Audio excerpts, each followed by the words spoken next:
आज ही सुन रहे हैं सो बात नहीं है।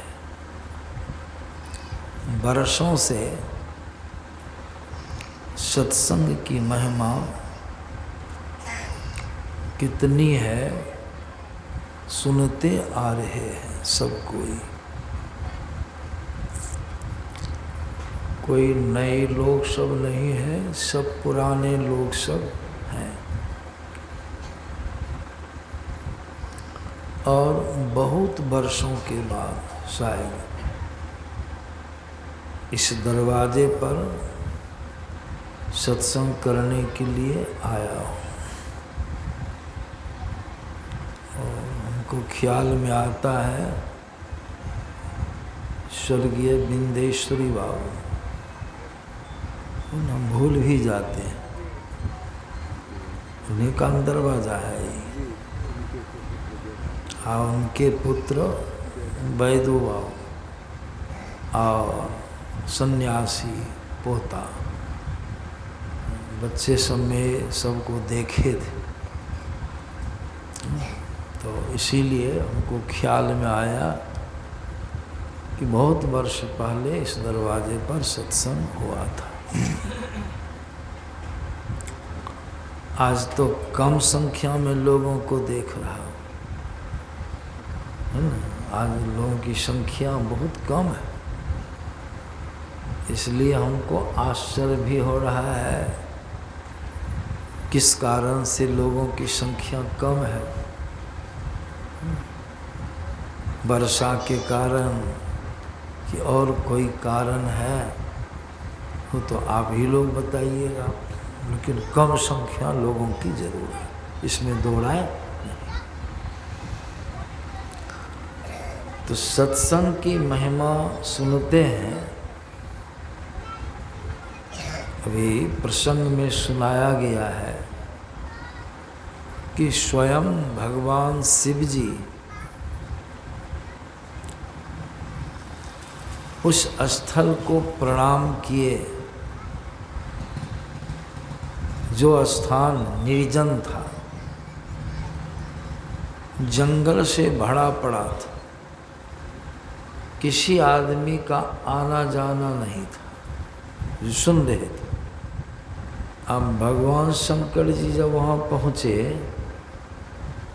और साथ में पार्वती जी भी थी, तो भगवान शंकर उलट करके उतर करके बसहा पर से अब कैसे प्रणाम किए? साधारण ढंग से नहीं किए, साष्टांग दंडवत प्रणाम किए। दंडवत माने लाठी की तरह सो करके धरती को प्रणाम किया।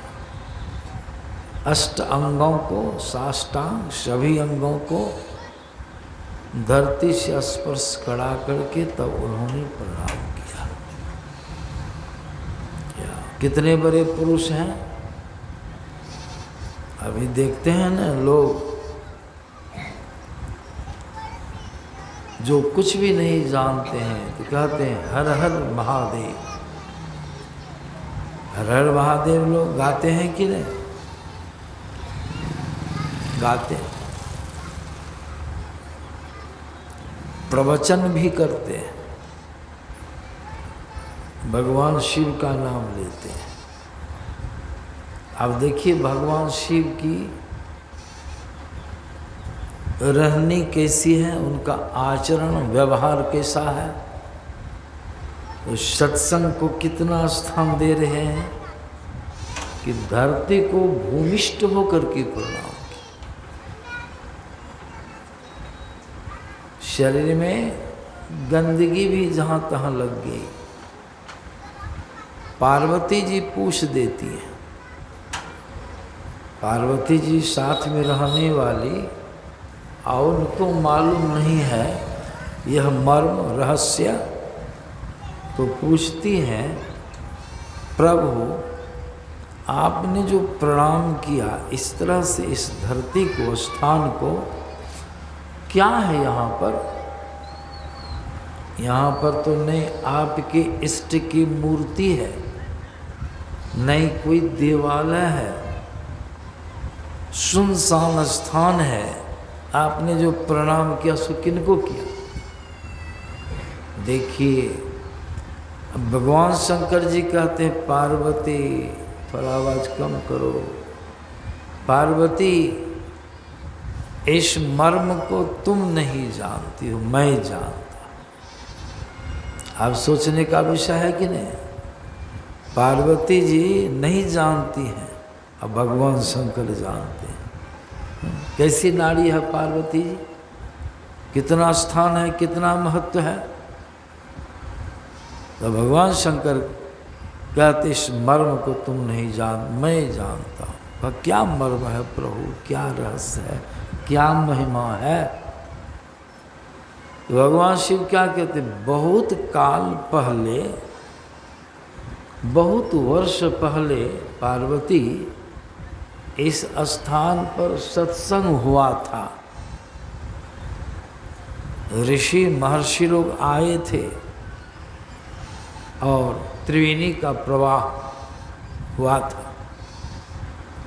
और उस सत्संग में मैं भी था। क्यों? तो जहाँ सत्संग होता है वहाँ मैं अवश्य जाता हूँ। कहिए कितने बड़े पुरुष, हम लोग कितने बड़े हैं, हम लोग कितने बड़े पुरुष हैं कि सत्संग से कोसों दूर रहते हैं। अब भगवान शिव उसको जाके प्रणाम करते हैं, कहते हैं यहाँ सत्संग हुआ था इसलिए जगह प्रणम्य है, पूजनीय है, इसीलिए मैंने इसको प्रणाम। कितनी विनम्रता, कितनी विनम्रता है भगवान शिव में, देखिए। और सुने आगे बढ़े, कुछ दूर जाने के बाद वैसा ही स्थल मिला, भगवान ने उसको भी प्रणाम। पार्वती जी पूछती हैं वहाँ सत्संग हुआ, यहाँ कहा पार्वती यहाँ सत्संग होने वाला है, हमको दिव्य दृष्टि है, तीसरी आँख है, तुमको नहीं है। मैं देख रहा हूँ भविष्य में यहाँ सत्संग होगा। तो हम पहले से प्रणाम करते हैं। तो भगवान शंकर का चरित्र क्या है, व्यवहार क्या है, उनकी रहनी गहनी क्या है, उनका संकेत क्या है, सो देखिए। तो हम लोग को इतनी बातों को सुने तो विश्वास में मजबूती आई है, श्रद्धा है, विश्वास में कमी है। विश्वास नहीं होता सत्संगी लोग भी भटकते हैं। देखते हैं सत्संगी लोग भी कांवर लेके बाबा धाम जाते हैं कि नहीं? हम देखते हैं डगमगी। भगवान शंकर जी अभी सुने प्रसंग में, प्रसंग सुने, सती को भी भ्रम हो गया राम के प्रति। सती को भ्रम हुआ न राम के प्रति, इसलिए कि भगवान राम जी सीता के हरण होने पर विह्वल हो गए, बड़े व्याकुल हो गए, पागल की तरह चलने लगे। आज जिनसे नहीं पूछने का उनसे भी पूछते हैं, वही सुन रहे थे। हे खग, हे मृग, हे मधुकर श्रेणी, अब तुम देखिए सीता मृग नहीं। किससे पूछते हैं? किनका किनका नाम आया? हे खग, खग माने सब कोई जानते हैं, खग माने पक्षी, मृग सब कोई जानते, मृगा को पूछते। मृगा की नाभि में कस्तूरी रहती है, सब कोई जानते हैं। हे मधुकर श्रेणी, मधुकर कहते भौड़ा को, भौड़ा को वो सब कोई देखे हैं। अब के ये भौरा से हम लोग पूछेंगे, हम भगवान पूछते हैं। सोचनी ये बात जरूर है, सोचने का विषय है। अब तुम देखिए सीता मृग नहीं। इससे सती पूरी भ्रमित थी। भगवान शिव ने प्रणाम किया तो सती पूछती हैं, आपने किनको प्रणाम किया? पहले तो सती को प्रणाम करना चाहिए। क्यों? जब भगवान शिव ही प्रणाम किए तो अपने से श्रेष्ठ समझ करके ही प्रणाम किए होंगे ना। तो सती को क्या करना चाहिए?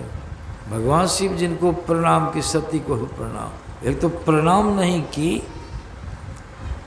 बुद्धि विकृत हो गई थी, और उल्टे भगवान से तर्क वितर्क करने लग जाते हैं। भगवान जब कह भी दिए कि मेरे इष्ट देव हैं, मेरी आराध्य देव हैं, तीनों लोकों के स्वामी हैं, इसलिए मैंने उनको प्रणाम किया। अब सती को फिर मान जाना चाहिए, बात को माननी चाहिए। सती और तर्क वितर्क काट छाट खूब की। काटझाट जो करने लगी तो भगवान शिव के मन में आया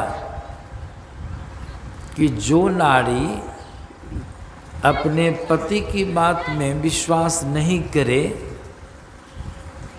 उस नारी की दुर्गति निश्चित है। पढ़िएगा, आपको मालूम परिणाम है। भगवान शिव को हृदय में, उसमें भी मेरे जैसे पति की बातों में विश्वास नहीं, इसकी दुर्गति है। और भगवान शिव यह भी सोच लिए मन में कि अभी जो राम के प्रति इसको मोह हुआ है, भ्रम हुआ है, इसका कारण है कि अभी जो कुंभज ऋषि के आश्रम पर सत्संग में मैं गया, साथ में सती भी थी, बढ़िया से सत्संग नहीं सुनी। अब देखिए भगवान तर्क वितर्क कर मन में, ये भ्रम क्यों हुआ सती के हृदय में? यह अज्ञानता कहाँ से आई, मोह कहाँ से उत्पन्न हुआ?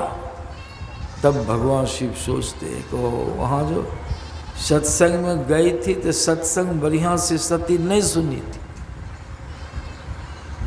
बहुत चंचली बनी थी, जिधर नहीं देखने का उधर देखती थी। उसी समय भगवान सोचने लगे कि सती बढ़िया से सत्संग नहीं सुन रही है, यह अपराध हो रहा है। अभी लोग सत्संग में आते हैं ना, बैठते हैं, बहुत लोग देखिए मोबाइल में अगर रिंग हो जाएगा तो सत्संग ये लोग क्या करते हैं? सत्संग सुनना छोड़ कर बटन को ऑन करके कान में भिड़ा के गप करना शुरू कर देगी। ये अपराध हुआ कि नहीं? अपराध हुआ, बहुत बड़ा। लेकिन इसको लोग अपराध नहीं मानते। और नहीं तो बहुत सत्संगी क्या करते हैं, मोबाइल लिए और धड़फड़ा के निकल के बाहर वहाँ जा, लगता है कोई संपत्ति खो गई उसकी। सत्संग सुनना छोड़ करके मोबाइल से। सती चंचली बनी रही, इसलिए भगवान शिव ने मन में विचार किया कि अभी जो सती को यह मोह उत्पन्न हुआ है राम के प्रति, सत्संग बढ़िया से सती बढ़िया से सत्संग नहीं सुनी है, इसलिए उनके मुखारबिंद की वाणी है। भगवान शिव कह रहे हैं, उनकी वाणी देखिए क्या है। भगवान शिव जी कहते हैं, बिनु सत्संग न हरि कथा। हरि कथा, भागवत कथा लोग कराते हैं, नबी बहुत लोग कराते हैं, तो संत मत के साधु लोग भी कराते हैं, पंडित जी की तरह। जैसे पंडित जी कराते थे कथा पहले, उसी तरह से बहुत साधु लोग भी कराते हैं। लेकिन भगवान शिव की वाणी देखिए, बिनु सत्संग न हरि कथा। सत्संग होगा उसमें कथा अपनी होगी, जब कथा होगी, सत्संग होगा तो कथा होगी, भगवान की वाणी। बिनु सत्संग न हरि कथा, ते ही बिना मोह न भाग। ते ही बिना माने सत्संग नहीं होगा तो कथा नहीं होगी, या कथा जब नहीं होगी, कथा जब मनुष्य नहीं सुनेगा, ते ही बिनो, कथा के बिना मोह न भाग। मोह माने अज्ञान, मोह माने अज्ञान भरम। तेई बिना मोह न भाग। अब मोह गए बिनु, मोह जब तक नहीं जाएगा तब तक क्या होगा जीव को? मोह गए बिन राम पद होत न दृढ़ अनुराग। जब तक अज्ञानता नहीं जाएगी तब तक उस मनुष्य का अनुराग राम के चरण में हो नहीं सकता है। चाहे कितनों रामनवमी चादर ओढ़ ले, अपने को बड़ा राम का भक्त कहला ले, अलग बात है, लेकिन सत्संग से अगर उसको प्रेम नहीं है तो राम के चरण में भले राम राम जप ले, अलग बात है, लेकिन सच्चा प्रेम राम के चरण में नहीं होगा। किनकी वाणी है? शिव जी की वाणी। देखिए कितनी बड़ी बात है। राम कथा के 23 अधिकारी जिनको सत्संगति अति प्यारी। कहिए क्या है सत्संग? राम कथा सुनने के अधिकारी कौन है? सीधे लोग हुल देते हैं, हुल देते हैं, ले समझते हैं कथा सुनने के लिए हुलते हैं। और तुलसीदास जी महाराज की वाणी में आया है, राम कथा के 23 अधिकारी जिनको सत्संगति अति प्यारी। जिसको सत्संग अत्यंत प्रिय है वो ही राम कथा सुनने के अधिकारी है। समझे ना? तो कथा और सत्संग की कितनी महिमा है। इसलिए भगवान शिव ने सती से कहा, बिन सत्संग न हरि कथा, तही बिना मोह न भाग। और राम मोह गए बिन राम पद होत न दृढ़ अनुराग। सत्संग क्या है? सत्संग में सब तरह की कथाएं की जाती है, सुनाई जाती है। कृष्ण कथा, राम कथा, विष्णु कथा, दुर्गा कथा, काली जी की कथा, सारी कथाएं सुनाई जाती है। लेकिन कहाँ में? सत्संग। भगवान शिव की वाणी, अमोघ वाणी। रामचंद्र जी भगवान सनकादिक मुनियों से कहते हैं, बड़े भाग्य पाइए सत्संगा, बिनहि प्रिया सोई भव।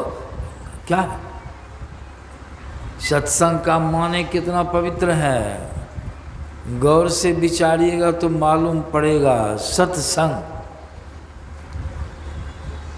सत्संग माने सत्य का संग।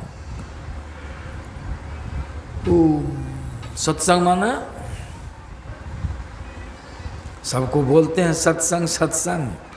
और देखिए सत्संग पर थोड़ा दृष्टिपात कीजिए, क्या है? साधारण शब्द है, एक रत्ती का शब्द बोल लेते, सत्संग हो रहा है, सत्संग हो रहा है। सत्संग कितना महत्वपूर्ण शब्द है तो एक रत्ती का। मोबाइल में एक रत्ती का चिप्स लगा हुआ है, सिम लगा हुआ है मोबाइल में, है ना? और उसमें देखिए जो खोजिए पूरा विश्व भरा हुआ है, पूरा विश्व भरा है। जेब में घुसिया लेते, आप खोल के उसको देखिए तो क्या सब देखिएगा? रामायण देख लीजिए, महाभारत देख लीजिए, सातों समुद्र देख लीजिए, आगरा देख लीजिए, दिल्ली देख लीजिए, पटना का गोलघर, आगरा का ताजमहल, लाल किला दिल्ली का, सब उसी में जेबीए में घुसिया लेते, सब चीज़ है। एक दिन एक फल के विषय में हमको जानना पड़ गया। फल, ड्रैगन फल नहीं निकला है। आज बचवा सब लिया है कि भूल गया, आज खाए हैं ड्रैगन फल, कहते ले लेना। 2 ठो खाए भोर में, और रोपे हैं गाछ, 1 ठो फड़ा है। इसकी जानकारी एक विद्यार्थी ने, बाबा रुकिए रुकिए, इसकी जानकारी हम तुरंत आपको देते हैं। और मोबाइल निकाला, ऑन किया, और उसमें निकाल लिया तो ड्रैगन फल का समाचार ढेरी सुना, फल भी देखा, पौधा भी दिखा दे, कैसे रोपा, सब चीज़। कीवी फल होता है वो नए चला है, वो भी देख लिए। डायबिटीज़ की जिसको बीमारी है ड्रैगन फल उसको खूब फायदा करता है मीठा। कीवी फल भी डायबिटीज़ की दवाई है, लोग खाते हैं, जानकार लोग खाते हैं। सब चीज़ सारा ज्ञान भरा, सोच लीजिए। उसी प्रकार सत्संग माने सत्य का संग, कितना बड़ा महत्वपूर्ण शब्द है सत्य का संग। सत्य क्या है? सत्य किसको कहते हैं? अब इसकी व्याख्या देखिए। शब्द तो एक रत्ती का सत्संग, सत्य का संग। सत्य क्या है? कबीर साहब ने बहुत सटीक परिभाषा सत्य की किया है। सत्य सोई जो विनश्य ना। सत्य क्या है? जो कभी भी विनश्ता नहीं है। सोचिए तो, जो चीज़ कभी नहीं विनश्ता है, नष्ट होता है, कभी नहीं मरता है, वैसी चीज़ है आपकी नज़र में कोई? देखिए तो, यहाँ से कहाँ तक, दिल्ली तक, कहाँ तक देखिए। इसी गांव में हम आए थे, पहले आते थे बराबर आते थे, तो जैसा जैसा घर देखे थे अभी वैसा सा घर नहीं, परिवर्तन हो गया। बहुतों के घर को हम चिन्ह लेते थे, फलना का चिन्ह का, आज कहिए तो पहचान, परिवर्तन हो गया, परिवर्तन हो गया। जैसा था वैसा। शरीर कैसा था?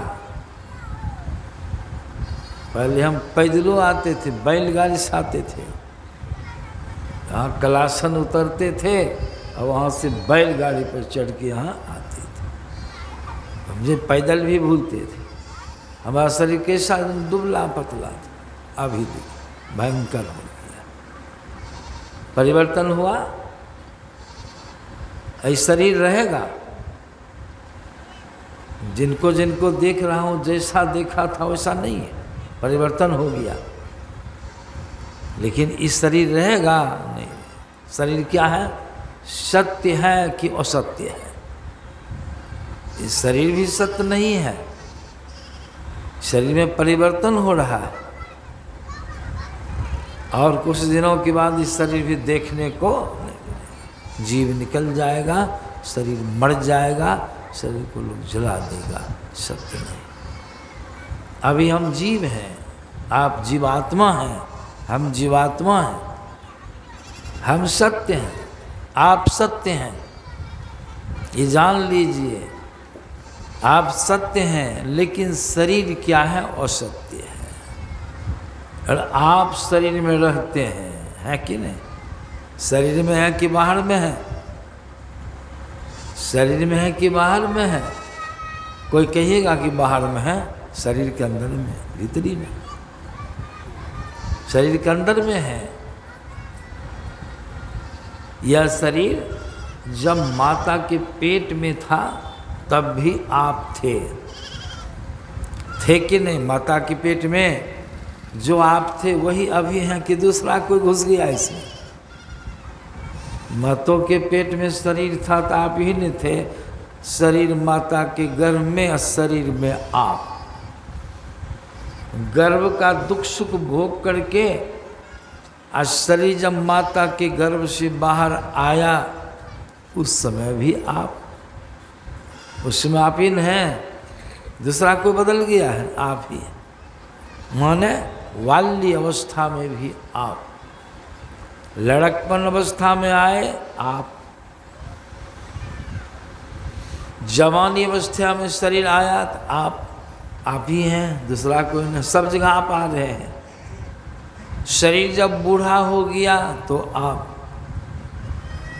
समाचार सुनाते हैं ना, क्या कहेंगे भाई, जब जवानी में हम थे ना तो 2-2 कोस पैदल बुलते थे। अब तो बुढ़ापा आ गया, शरीर बूढ़ा हो गया, उतना नहीं बोल पाता हूँ। बोलते हैं कि नहीं? जवानियों में आप और बुढ़ापो में आप। स्वप्न में देखते हैं स्वप्न आप ही कि दूसरा कोई देखता है? स्वप्न में भी आप ही हैं, सुषुप्ति में भी आप ही हैं, अभी जागृत में भी आप ही हैं। जगे में आप, सुते में आप, स्वप्न में आप। अब मरण काल आ जाता है तो आप मरने की घड़ी में क्या कहते हैं? लोगों से मिलते जुलते हैं, कहते हैं फल्ला बाबू अब कहाँ सुना, माफ़ कीजिएगा, गछते हैं जो मैंने नाजायज किया आपके साथ भूल जाइएगा, अब मैं जा रहा हूँ। अब मैं, कौन जा रहा है? शरीर जा रहा है कि आप जा रहे हैं? आप जा रहे हैं, शरीर में से निकलकर आप जा रहे हैं, शरीर यहीं रह गया, आप निकल गए। तो आप सत्य हुए क्यों? सत्य सत्य, और शरीर असत्य। आप सत्य हैं लेकिन आपने संग किसका कर लिया? असत्य का। यह मर जाएगा, आप नहीं मरिएगा, लेकिन आपका फिर जन्म हो जाएगा। क्यों जन्म हो जाएगा? क्यों जन्म हो जाएगा अभी समझ लीजिए, बहुत लोग तो जानते ही होंगे। गाछ को जब काटते हैं उसकी जड़ को भी काट देते हैं। जड़ को अगर पूरी तरह से काट देते हैं तो वह वृक्ष सूख जाता है, वह वृक्ष सूख जाएगा। अगर उसकी जड़ पूरी तरह नहीं कटे तो वृक्ष पनक जाता है, लग जाता है। उसी प्रकार आप जो शरीर को छोड़े तो शरीर जो छूटा तो जरूर एक असत्य छूट गया, एक शरीर जड़ स्थूल छूट गया। लेकिन आप जो स्थूल से निकले ना तो जड़ तो कटी नहीं। जड़ नहीं कटने का मतलब क्या हुआ? सूक्ष्म शरीर में आप लिपटे हैं, कारण शरीर में आप लिपटे हैं, महाकारण। वो तीनों शरीर तो नहीं मरा, वो तीनों शरीर नहीं मरा, मतलब जड़ नहीं कटी। तो जड़ तो नहीं कटी तो आपको पुनर्जन्म फिर अकुड़ जाएगा, फिर स्थूल शरीर माता गर्भ आपको जाना पड़ेगा। यह सत्य का संग का परिणाम कितना कि जन्मना मरना, जन्मना मरना, जन्मना लगा है। और जब तक इसके अंदर में है तब तक दुख, जब तक शरीर में तब तक दुख। गठिया है, बात है, डायबिटीज है, बुखार है, सर दर्द है, सब बीमारी से पीड़ित हैं कि नहीं? उसमें रहते हैं सब रोग, इसके अंदर में उसमें आप रह रहे हैं। जवानी है, बुढ़ापा है, जीर्णावस्था है, उसमें आप रह रहे हैं। भूख है, प्यास है, पैखाना पेशाब की हाजत है, इस शरीर की हाजत, उसमें आप जीव पड़े हैं। देखिए यही संतों ने ये अनमोल ज्ञान दिया। इस बात को बहुत कम लोग जानते हैं। जो सत्संग में बराबर आते हैं, संतों के ज्ञान को सुनते समझते हैं, उनको ये ज्ञान होता है। मतलब क्या हुआ? असत्य का संग, शरीर का संग जो आप चेतन आत्मा सत्य हैं जो कर लिए हैं, उसके संग से जो दुख होना चाहिए वह दुख आप जीव भोग रहे हैं। तो असत्य का संग,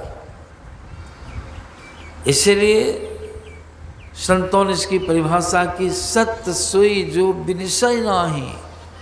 जो सत्य पदार्थ कभी मरता नहीं है, और उसका संग अगर कर लीजिए, संत लोग उसका संग अगर जीव को हो जाए तो मरण और जन्म, जन्म और मरण से आप मुक्त हो। उसका संग होगा तब, इसका संग छूट जाए और उसका संग हो जाए तब होगा। जन्म मरण का चक्र समाप्त। इसलिए संत लोग सत्संग करो। देखिए सत्संग का मतलब क्या हुआ? सत्य का संग करो। सत्य क्या है? परमात्मा है, ईश्वर सत्य है। इसे ईश्वर का संग, ईश्वर का संग करो। सत्संग का मतलब यही हुआ, आत्मा का मिलन, आत्मा का संग, परमात्मा से हो जाए, सारा झंझट खत्म। ये कैसे होगा? उसके पहले सब असत से आपको छूटना होगा। असत से छूट के अकेले होना हो, और जब अकेले हो जाए तब सत्य का संग। तो अकेले होने के लिए, सबसे छूटने के लिए ही संत महात्मा लोग बतलाते हैं, गुरु से जुक्ति जानो, साधन करो, ध्यान करो, भक्ति करो। ऐसे नहीं हो जाए, कहने सुनने से खाली नहीं हो जाएगा। एक सज्जन आए, उसको कब्ज की बीमारी थी। बाबा दवाई बता दीजिए, 3 दिनों पर पैखाना होता है, बड़ी कब्जियत रहती है। मैंने कहा लिखिए दवाई, लिखिए। उनको लिखा दिए, कहा लिखा दिए। सब सामान ले आ करके कपड़ छान चूर्ण बना लीजिए, बुकनी करके छान लीजिए। आज सुतने के समय में 10 ग्राम चूर्ण फाँक लीजिए, आध पाव 3 कलमा गर्म पानी पी लीजिए, कब्ज दूर हो जाए। लिख के ले गया, रख दिया। मैंने कहा 15 दिनों के बाद आइएगा समाचार देने के लिए। अब दिन लेकिन गिनते जाता था, अब दवाई नहीं बनाया, नहीं खाया, कब्ज जस का तस बना रह गया। 15 दिनों के आया, बाबा क्या समाचार है? गड़बड़े है। क्या गड़बड़ है? एक को आना नहीं, आराम हुआ। आराम नहीं हुआ? नहीं। हम तो सोचे कि दवाई खाओ के आया होगा, आराम नहीं हुआ। ऐसा तो नहीं हो सकता है। तो मैंने कहा कई दिनों तक दवाई खाए? जब कहे कई दिनों तक दवाई, तब कहता बाबा अभी तो दवाई बने वो नहीं किए हैं। देखिए किस आदमी है, बने वो नहीं किए तो खाइएगा कहाँ से? खाए भी नहीं तो आराम कैसे होइएगा? तो आप कैसे कहते हैं कि कोई फायदा नहीं हुआ? क्यों नहीं खाए, क्यों नहीं बनाए? सपरते रह गए, बस सपरते। और एक बार आप एक बीमारी की दवाई बताए थे, तो उस बार भी लिख करके ताखा पर रख दिए थे, और सपरते रह गए, लेकिन बीमारी अपनी छूट गई। तो हम सोचे क्या अब क्यों बार वैसे बीमारी छूट जाएगी? हम कि नहीं, सब बार सब ढंग की बात होती है। सस्ता बुझते हैं, एक बार हो गया, और सब बार वही होगा तो गड़बड़ हो जाएगा ना, समझे? तो कैसे होगा? करेंगे तब न होगा। ये असत्य का संग छूट करके तब प्रभु में आपका मिलन हो जाएगा, सत्य का संग हो जाएगा। अभी असत्य का संग। गुरु महाराज की वाणी में 12 मासा बड़ी अच्छी एक पंक्ति आई है। गुरु महाराज कहते हैं, कार्तिक काया नीच माया, मूत्र बुंद से है बनो, माही पुरन मलन सोजो, जाय नहीं सकलो बनो। ऐसो तन संग, ऐसो तन संग, कहा गर्वसी मूढ़ अति ही अजान रे, नाम भजो अभिमान तजो, क्षण भंगु तन मस्तान दे। ये शरीर नासवान है, क्षण भंगुर और सत्य है। अभी फूस का घर पहले, अभी पक्का घर बन गया, तो फूस से बढ़िया है कि खराब है? अस्थाई है। अभी कच्चा घर है, टूटेगा फूटेगा, माने जन्मेगा मरेगा। अब पक्का घर अगर प्रभु का संग हो जाए, वही आपका घर हो जाए, तो प्रभु कैसे हैं? अजन्मा रोग रहित रोज भोर में गाते हैं, प्रभु का संग हो जाए तो आपका नहीं जन्म है नहीं मरण है, सब बाबा कबीर की वाणी माया है। बाबा कबीर कहते हैं ऊंचा महल अगमपुर जहमा संत समागम होए, और जो कोई पहुँचे वही नगरिया तो आवागमन न होए। देखिए वही नगरिया जहाँ से आप आए हैं वही आपका असली घर है, प्रभु का धाम है। और वहाँ से आते गए नीचे आते गए स्थूलता की ओर आते गए, संग होते गया। पहले हुआ महाकारण का संग, तब कारण का, तब सूक्ष्म का, तब कैवल्य का। पहले शब्द में आए, तब प्रकाश में आए, तब अंधकार में आके पड़े हैं। मैं तो आन पड़ी चोरन के नगर, असत्संग बिना जी तरसे। अंधकार में पड़े, स्थूल जगह। सुनते तो खूब हैं, कितनी अच्छी अच्छी बातों को सुन लिए, लेकिन सपर के रह जाते हैं, करने नहीं पाते हैं। अब करेंगे नहीं होगा कैसे? नहीं। इसीलिए सत्संग का वास्तविक तात्पर्य हुआ आत्मा का संग परम पिता परमात्मा से हो जाए, उच्च कोटि का सत्संग। तब आत्मा का संग परमात्मा से कैसे होगा, उसकी जो इतनी देर तक हम लोगों ने चर्चा किया, यह भी उससे संबंधित सत्संग हुआ, यह द्वितीय श्रेणी का सत्संग हुआ। जब तक यह सत्संग नहीं करेंगे तो वह सत्संग होने वाला नहीं। इसलिए इस सत्संग की बड़ी महिमा है। बाबा कबीर कहते इस सत्संग में लाभ बहुत है, तुरंत मिलावे गुरु से, अब मूर्ख जन कोई सार न जाने, और सत्संग में अमृत बहुत फायदा ज्ञान होता है। इसलिए श्रद्धा और विश्वास के साथ हम लोगों को जरूर ही सत्संग करना चाहिए, श्रद्धा रखनी चाहिए। अभी तो तर्क का समय, धन भी है, उसमें भी लोग भिड़े हैं, लगे हैं, वो भी करना जरूरी। आश्रम पे भी थोड़ी धन है, तो लोग जौन कर रहे हैं, सपर रहे हैं कई दिन से, समझे ना? तो वो भी रोकना जरूरी है। धान तो खाइएगा क्या? ये शरीर टिकेगा कैसे? इसलिए अन्न चाहिए, जल चाहिए, हवा चाहिए, अग्नि चाहिए, आकाश चाहिए, पानी चाहिए, सब कुछ चाहिए, तब शरीर टिकेगा। घर बरकरार रह गई, असत्य घर, टूटने भागने वाला घर, और तब इसमें रह करके अपना कल्याण वाला काम कीजिए। कल्याण वाला काम करना है, खाली कमाइए धमाइए में समय बर्बाद नहीं करना है। इसलिए हमारे गुरु महाराज ने कहा नित्य सत्संगति करो बनाई, अंदर बाहर द्वै विधि भाई, धर्म कथा बाहर सत्संगा, अंतर सत्संग ध्यान। दोनों सत्संग, बाहरी सत्संग यही है, ज्ञान हो रहा है, जानकारी मिल रही है। आप उसको प्राप्त करने के लिए पहले धान के संबंध में खूब सुनते हैं, प्रचारक लोग आते हैं, गाड़ी लगा देते हैं, किसानों को खूब सुनाते हैं, और किसान लोग सुनते हैं कौन धान बढ़िया है, कितना उपजाऊ है, क्या विधि है उसके बोने की विधि, रोपने की विधि, सुन लिए।